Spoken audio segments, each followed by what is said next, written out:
तो स्टूडेंट्स, आज के इस लेक्चर में हम करने वाले हैं टाइप्स ऑफ नाउन। तो देखिए, लास्ट लेक्चर जो हमने किया था उसमें हमने 9 टाइप्स को क्लियर किया था और आज हम 10th करेंगे, 10th टाइप का नाउन। तो देखिए, यहाँ है कंपाउंड नाउन। कंपाउंड नाउन क्या होते हैं? कंपाउंड नाउन मेड विद 2 और मोर वर्ड्स। तो देखिए, कंपाउंड नाउन किनको बोलते हैं? ऐसे नाउन जो किनसे बने होते हैं? 2 या 2 से ज्यादा शब्दों से, 2 या 2 से ज्यादा वर्ड से बने होते हैं, उनको हम बोलते हैं कंपाउंड नाउन। अब देखिए, कंपाउंड नाउन जैसे कि 2 वर्ड्स यहाँ पर लगा लीजिए, जिनको हम कंबाइन करके एक सिंगल वर्ड बना देंगे। तो देखिए, अगर मैं लिखती हूँ ब्रेक डाउन, ब्रेक डाउन, तो ये ब्रेक डाउन, ब्रेक अलग है वर्ड और डाउन अलग है, पर इन दोनों को हमने कंबाइन कर दिया और एक सिंगल वर्ड इसे बना दिया, तो उसी को हम क्या बोलेंगे? कंपाउंड नाउन कहेंगे। फॉर एग्जाम्पल, ग्रैंडसन, ग्रैंडमदर, और भी बहुत सारे वर्ड कितने ही लगा लीजिए, सारे के सारे वो क्या होते हैं? कंपाउंड नाउन होते हैं, जो 2 या 2 से ज्यादा शब्दों से मिलकर बनते हैं। नेक्स्ट देखिए, अब they are mostly noun plus noun, adjective plus noun. तो देखिए, ये कंपाउंड वर्ड्स है जो ज्यादातर ये किनसे बनते हैं? या तो वो नाउन और नाउन, 2 नाउन का कॉम्बिनेशन होते हैं, या फिर एडजेक्टिव प्लस नाउन का वो कॉम्बिनेशन होते हैं। तो देखिए, नाउन प्लस नाउन की बात करें तो देखिए, यहां से क्या बनेगा? अगर मैं कहती हूं टूथ प्लस पेस्ट, तो इससे क्या वर्ड निकल कर आया? Toothpaste, tooth paste. तो ये क्या हुआ हमारा? ये हुआ कंपाउंड नाउन, क्योंकि ये किससे मिलकर बना है? टूथ क्या है? टीथ का प्लूरल है क्या? ये एक नाउन। और यहाँ पर पेस्ट है, जो पेस्ट भी क्या होता है? एक नाउन, क्योंकि ये भी किसी ना किसी चीज का नाम है। तो इन दोनों को कंबाइन करके हमने एक सिंगल वर्ड बनाया, टूथपेस्ट। तो ये क्या हुआ? एक कंपाउंड नाउन हुआ। उसके बाद देखिए, यहां लिखते हैं हम एडजेक्टिव प्लस नाउन। तो एडजेक्टिव प्लस नाउन में अगर देखें तो क्या होगा? यहां पर मान लीजिए मैंने लिखा व्हाइट, और उसके बाद नाउन लिख दिया मैंने बोर्ड, तो यहां पर इन दोनों का कॉम्बिनेशन क्या होगा? White board. तो क्या होगा वो? White board. तो ये व्हाइट बोर्ड क्या है? एक सिंगल नेम या फिर सिंगल चीज के लिए यूज होने वाला एक वर्ड है। तो यहाँ ये क्या हुआ? एक एडजेक्टिव और एक नाउन को मिलाकर एक वर्ड यहाँ पर फॉर्म हुआ है, एक वर्ड बना है। तो इसको हम क्या कहेंगे? ये एक कंपाउंड नाउन है, जो किसको मिलाकर बना है? एडजेक्टिव प्लस नाउन को मिलाकर। तो ये हुए हमारे कंपाउंड नाउन। अब देखिए, ये कंपाउंड नाउन है जो इनमें 3 टाइप्स के वर्ड्स देखने को मिलते हैं। एग्जाम में ये डायरेक्ट यहाँ से क्वेश्चन दिए जाते हैं वर्ड देकर। तो देखिए, विद सिंगल वर्ड, कुछ कंपाउंड नाउन होते हैं वो सिंगल वर्ड से बनते हैं। जैसे कि अभी हमने देखा टूथपेस्ट, ये क्या है? एक सिंगल वर्ड है, एक सिंगल वर्ड है। इसके अलावा भी मैं यहाँ पर अगर राइट करूं तो मान लीजिए मैंने यहाँ पर किया मिल्क मैन, मिल्क मैन मैंने यहाँ पर राइट किया, तो ये क्या है? Milk man. 2 वर्ड है यहाँ पर, 2 वर्ड्स का ये कॉम्बिनेशन है, तो ये क्या हुआ? एक कंपाउंड नाउन हुआ, मिल्क मैन। और उसके बाद अगर मैं लिखती हूँ फुटबॉल, फुटबॉल, तो फुटबॉल क्या है? फुट क्या होता है? पैर होते हैं, और बॉल क्या होती है? गेंद होती है खेलने के लिए। तो इन दोनों का कॉम्बिनेशन क्या हुआ? कंपाउंड नाउन बनकर आया। तो ये क्या हुए? सिंगल वर्ड हुए। तो सिंगल वर्ड वाले कंपाउंड नाउन इनको कहा जाता है। उसके बाद देखिए 2 वर्ड, जहां पर क्या होगा? कंपाउंड नाउन होंगे और वो 2 वर्ड होंगे, उनका आपस में मिलाया नहीं होगा, बल्कि वो अलग अलग होंगे, पर उनसे मीनिंग एक ही निकल कर आएगा। तो देखिए, 2 वर्ड से लगा लीजिए, अगर मैं लिखती हूं यहाँ पर आइसक्रीम, आइसक्रीम, तो यहाँ पर देखिए आइसक्रीम, ये क्या है? 2 वर्ड है, इसलिए इनसे सिंगल वर्ड क्या बनेगा? आइसक्रीम बनेगा। पर ये जो आइसक्रीम है, यहाँ पर 2 वर्ड है, पर ये काम किसका कर रहे हैं? एक सिंगल वर्ड का काम कर रहे हैं, पर लिखा इनको अलग अलग जाता है। तो ये कंपाउंड नाउन कैसे है? 2 वर्ड्स के साथ है, पर है ये सिंगल, यानी कि क्या देंगे, ये एक ही मीनिंग देंगे, इनसे दो अलग अलग मीनिंग नहीं है, बल्कि इनको मिलाकर एक अलग मीनिंग दे दिया गया। उसके बाद देखिए, अगर यहां लिखती हूं मैं रेन फॉरेस्ट, रेन फॉरेस्ट, तो ये भी क्या है, रेन फॉरेस्ट एक कंपाउंड वर्ड है, क्योंकि ये दोनों मिलाकर ही क्या होगा, एक वर्ड का निर्माण इनसे होगा। उसके बाद देखिए, with hyphenated words, with hyphenated words, तो हाइफन क्या होता है, सबसे पहले देखिए हाइफन होता है जो ये माइनस का निशान होता है छोटा सा, इसको हम बोलते हैं जब टू वर्ड्स लिख के क्या किया जाता है, यहाँ भी एक वर्ड लिख दिया जाता है और इधर भी एक वर्ड लिख दिया जाता है और बीच में छोटा सा माइनस का निशान होता है, इसको हम बोलते हैं हाइफन, हाइफन बोलते हैं। तो हाइफनेटेड वर्ड्स कौन से होते हैं, जहां पर हम बीच में क्या लगा देते हैं, हाइफन लगा देते हैं। फॉर एग्जाम्पल, अगर मैं लिखती हूं यहां पर brother in law, brother in law, तो यहां पर देखिए हमने एक सिंगल वर्ड है ये ब्रदर इन लॉ, जो क्या होता है, इसका मीनिंग कोई साला होता है इसका मीनिंग, या फिर देवर भी होता है इसका मीनिंग। तो ये क्या है, एक सिंगल वर्ड के लिए यूज हुआ है ब्रदर इन लॉ। तो देखिए यहाँ पर बीच में क्या लगा हुआ है, हाइफन लगे हुए हैं, तो ये हाइफन से बना हुआ एक वर्ड है जो किसके, टू और मोर वर्ड्स के कॉम्बिनेशन से बना है। तो टू नहीं है यहाँ पर वर्ड, कितने हुए, 1 2 एंड 3, तो ये 3 वर्ड्स के कॉम्बिनेशन से बना है। तो ये भी क्या है, एक कंपाउंड वर्ड है जिसको किसके थ्रू जोड़ा गया है, तो वो हाइफनेटेड हाइफन के थ्रू जोड़ा गया है। तो ये क्या बना, एक हाइफनेटेड वर्ड बना। अब देखिए उसके बाद आते हैं हम 11th टाइप नाउन का, तो वो क्या होता है, नाउन जेंडर्स जिसको हम बोलते हैं, जेंडर्स। तो इसमें है देखिए, फर्स्ट है मस्कुलिन। तो मस्कुलिन क्या होता है, male classification of a person, animal और थिंग। जब हम किसी व्यक्ति को, किसी पशु जानवर को या किसी वस्तु को जो कि मेल कैटेगरी के है, यानी कि जिनका लिंग क्या है, पुरुष लिंग के है, उनको हम क्या बोलते हैं, मस्कुलिन बोलते हैं। अब एग्जांपल इसका देखिए, अगर मैं कहती हूँ टाइगर, तो टाइगर, टाइगर क्या है, ये मस्कुलिन है क्योंकि ये किसका है, पुरुष जाति का है। और इसके बाद अगर मैं लिखती हूँ मैन, मैन भी क्या है, आदमी, आदमी भी पुरुष जाति का हुआ। घोड़, घोड़ को भी हम किसमें लिखते हैं, पुल्लिंग, यानी पुरुष जाति का हुआ। तो ऐसे ही कुछ वर्ड्स हैं जिनको हम क्या लिखते हैं, मस्कुलिन कैटेगरी में लिखते हैं, तो उनको हम मस्कुलिन जेंडर कहते हैं। उसके बाद देखिए फेमिनिन जेंडर की बात करें तो फेमिनिन जेंडर में फीमेल क्लास के क्या होते हैं, कोई पर्सन होगा, यानी कोई भी व्यक्ति होगा, कोई एनिमल होगा या फिर कोई भी वस्तु होगी जिसको हम एज ए फीमेल ट्रीट करते हैं, तो उसको हम क्या बोलते हैं, फेमिनिन जेंडर बोलते हैं। जैसे कि यहाँ पर टाइगर है, मस्कुलिन में ये क्या हुआ, पुल्लिंग, और हिंदी में इसको फेमिनिन को क्या बोलते हैं, स्त्रीलिंग। तो यहाँ पर क्या हुआ, टाइगर से क्या बन जाएगा, यहाँ टाइग्रेस, टाइग्रेस बन जाएगा। यहाँ पर मैन से क्या बन जाएगा, वुमेन, और गोड से क्या बन जाएगा, गोडेस। तो ये सारे क्या हुए, ये हुए फीमेल जेंडर यानी फेमिनिन जेंडर। और क्या बोलेंगे इनको, फेमिनिन नाउन जेंडर। और देखिए इसके अलावा अगर बात करें तो और क्या हो सकता है, इसमें नेचर भी इसी में आती है, यानी प्रकृति आती है, इसमें अर्थ आती है हमारी इसके अंदर ही। और यहाँ पर देखें तो देखिए मून होता है जो, वो भी इसमें आता है, सन इसमें आता है। जो भी पुरुष जाति के है वो सभी नाम किसमें जाते हैं, मस्कुलिन जेंडर में, और जो स्त्री जाति के होंगे, स्त्रीलिंग होंगे, वो फेमिनिन जेंडर में आते हैं। उसके बाद देखिए कॉमन जेंडर। अब देखिए कॉमन नाउन जेंडर कौन सा हुआ, common noun gender used for both male and female. तो ये देखिए दोनों कैटेगरी के लिए यूज होता है, चाहे वो मेल कैटेगरी यानी मस्कुलिन हो या फिर फीमेल कैटेगरी यानी कि फेमिनिन हो। इन दोनों का कॉम्बिनेशन होता है जो उसको हम बोलते हैं कॉमन नाउन जेंडर।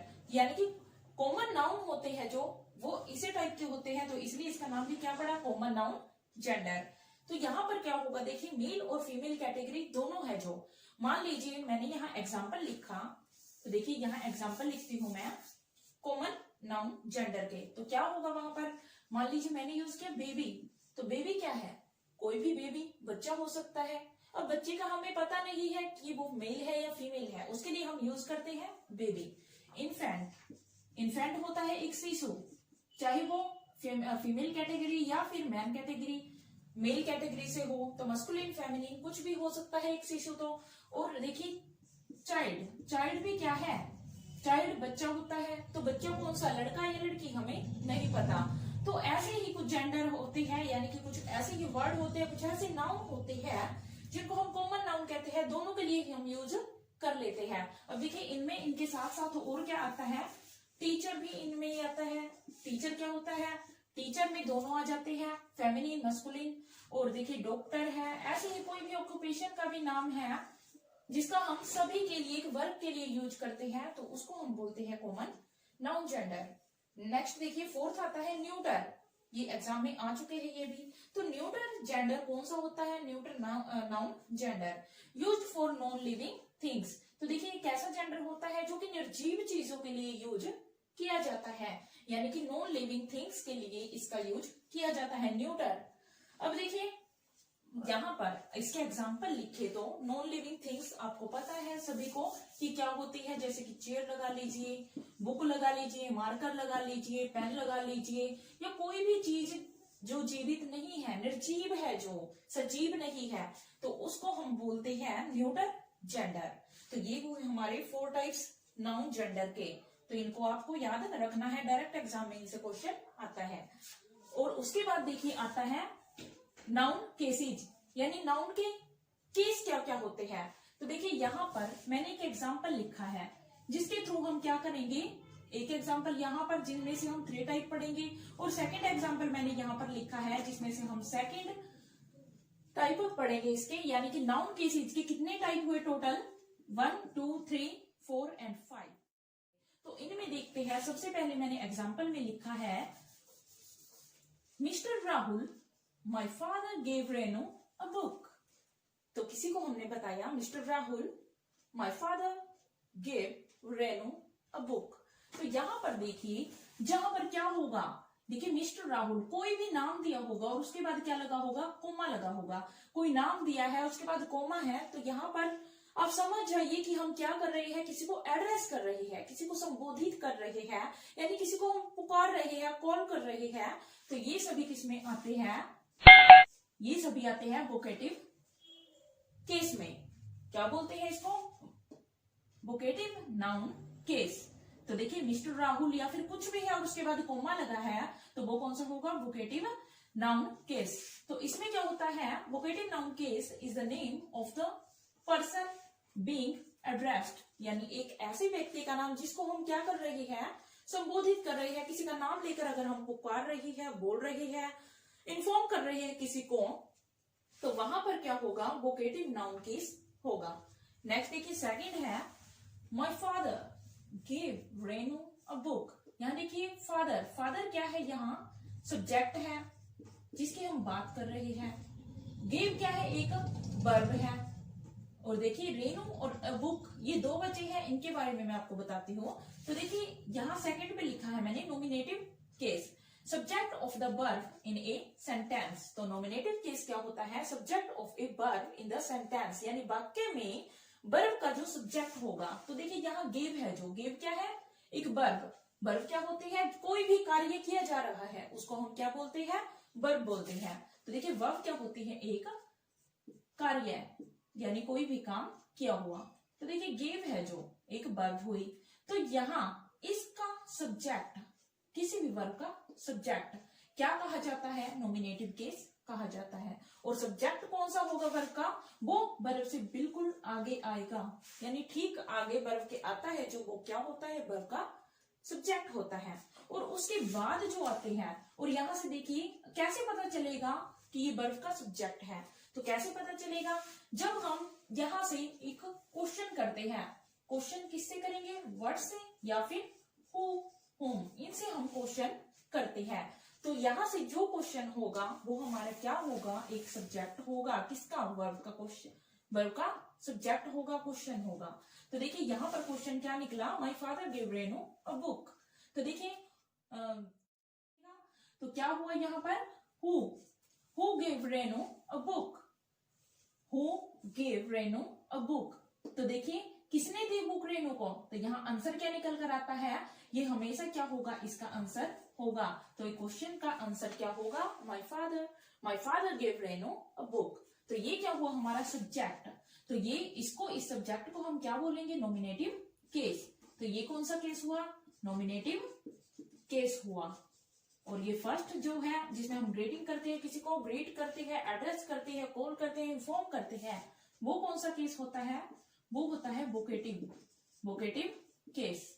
और ये क्या हुआ हमारा नॉमिनेटिव केस। अब बचा है देखिए third, dative case. Dative case क्या होता है, dative case is the word that is a noun is an indirect object of the verb। तो देखिए एक नाउन जब क्या होगा, इनडायरेक्ट ऑब्जेक्ट होगा किसी वर्ब का। तो देखिए ये क्या है, हमारे पास एक वर्ब है। इसका जो हमारा डायरेक्ट ऑब्जेक्ट है वो क्या है, बुक। अब बुक क्या है, यहाँ पर एक डायरेक्ट ऑब्जेक्ट है, क्योंकि क्या दिया है इसने, बुक दी है। तो ये क्या हुआ, डायरेक्ट ऑब्जेक्ट हुआ। और जब इससे डायरेक्ट ऑब्जेक्ट से जब हम एक क्वेश्चन करते हैं, यहां पर क्या क्वेश्चन करते हैं, व्हाट और whom ये क्वेश्चन करते हैं। जब हम डायरेक्ट ऑब्जेक्ट से क्वेश्चन करते हैं तो उसका जो आंसर होता है वो हमारा क्या होता है, इनडायरेक्ट ऑब्जेक्ट। तो क्या होता है वो, इनडायरेक्ट ऑब्जेक्ट। तो क्वेश्चन क्या निकला कि जो फादर है, माय फादर है, उसने बुक दी है, वो किसको दी है। तो यहां से क्वेश्चन निकला होम। तो होम, तो आंसर इसका क्या होगा, रेनू। तो यहाँ पर रेनू है जो वो क्या है, इनडायरेक्ट ऑब्जेक्ट है। डायरेक्ट क्या है, फादर ने क्या दिया, बुक दी। अब बुक से वापस हम कहा आई, एक क्वेश्चन किया हमने उससे अगले वर्ड के साथ, तो वहां पर जो आंसर निकला रेनू। तो रेनू क्या है, यहाँ पर इनडायरेक्ट केस है। अब देखिए यहां पर डेटिव केस क्या हुआ, जहां पर एक indirect object of the verb, यानी कि जो भी वर्ब का इनडायरेक्ट ऑब्जेक्ट होगा। तो ये क्या है, वर्ब का डायरेक्ट ऑब्जेक्ट है, और ये क्या है, इनडायरेक्ट ऑब्जेक्ट। तो ये हमारा क्या हुआ, ऐसा केस जब आए तो यहां पर केस पूछा जाए आपसे कि डेटिव केस इनमें से कौन सा है, तो ये रेनू है जो वो क्या होगा, डेटिव केस होगा। तो ये आपको याद रखना है। अब देखिए उसके बाद ये 3 केसेस हुए, अब 2 रह गए हैं हमारे पास, इनको भी कर लेते हैं। फोर्थ में देखिए पॉजेसिव या फिर जेनेटिव केस, इन दोनों का देखिए नाम सेम ही है, एक ही नाम है ये, पर वर्ड क्या है, कितने, 2 वर्ड है। अब आ जाइए देखिए, जोहन्स मदर मेड कॉफी। जोहन की माँ ने क्या बनाई, कॉफी बनाई। तो यहां पर देखिए जोहन्स मदर, तो यहां जोहन की माँ, जहां पर देखिए एक क्या दिया हुआ है, ये अपोस्ट्रोफी और एस क्या लगा हुआ है, यहाँ पर कोमा और एस लगा हुआ है। तो ये क्या बताएगा, ये इन दोनों का रिलेशन बता रहा है यहाँ पर। तो देखिए पॉजेसिव या जेनेटिव होता क्या है, शोज ओनरशिप अथॉरिटी, जो क्या बताता है, ओनरशिप बताता है। ओनरशिप मीन मालिकाना हक, किसी भी चीज पर हक या किसी का संबंध दर्शाने वाला जो शब्द होता है उसको हम बोलते हैं पॉजेसिव केस यानी जेनेटिव केस। तो यहाँ पर क्या होगा, जोहन की माँ, तो ये किसकी माँ है, जोहन की माँ। जोहन का और उसकी मदर का क्या है, एक रिलेशन है, एक संबंध है। तो जो वर्ड है यहाँ पर संबंध दर्शाता है तो उसको हम क्या बोलते हैं, पॉजेसिव या जेनेटिव केस बोलते हैं। तो यहाँ पर जोहन्स मदर, यहाँ पर संबंध किसके द्वारा दर्शाया जा रहा है, रिलेशन है, जो इनका रिलेशन है वो किसके द्वारा दर्शाया जा रहा है, वो है अपोस्ट्रोफी और एस। तो यहां से आपको क्या समझना है कि पॉजेसिव केस में हमेशा क्या होगा, अपोस्ट्रोफी और एस लगा होगा। जो ये कोमा लगाकर एस लगाया जाता है इसको हम बोलते हैं अपोस्ट्रोफी। अपोस्ट्रोफी इसको बोला जाता है, अपोस्ट्रोफी। तो ये लगाकर जब कोई संबंध दर्शाया जाता है किसी का, जैसे कि जोहन्स मदर, जोहन्स बुक, राम्स फादर, तो ऐसा कुछ भी वर्ड आ जाए जहां अपोस्ट्रोफी एस लगा है तो वो क्या होता है, पॉजेसिव या जेनेटिव केस होता है। उसके बाद देखिए लास्ट है ऑब्जेक्टिव, और ऑब्जेक्टिव केस को ही क्या बोलते हैं हम, एक्यूजेटिव केस। एक्यूजेटिव केस या फिर ऑब्जेक्टिव केस, दोनों सेम ही है ये। अब देखिए noun used as an object of the verb. अब देखिए यहाँ क्या है, कॉफी क्या है, एक नाउन है, और ये वर्ब का क्या है, ऑब्जेक्ट है। जैसे कि यहाँ पर बुक था तो ऐसे ही कॉफी, इसके ठीक बाद आ रहा है तो ये क्या होगा, ऑब्जेक्ट होगा, वर्ब का ऑब्जेक्ट होगा।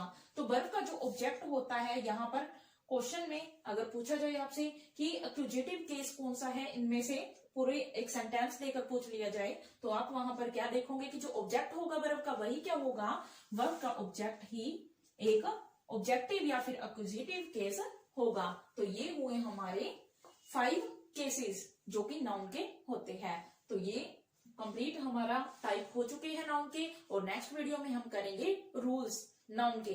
तो अगर आपको लेक्चर अच्छा लगा हो तो लाइक, सब्सक्राइब एंड शेयर जरूर कीजिएगा। Thank you.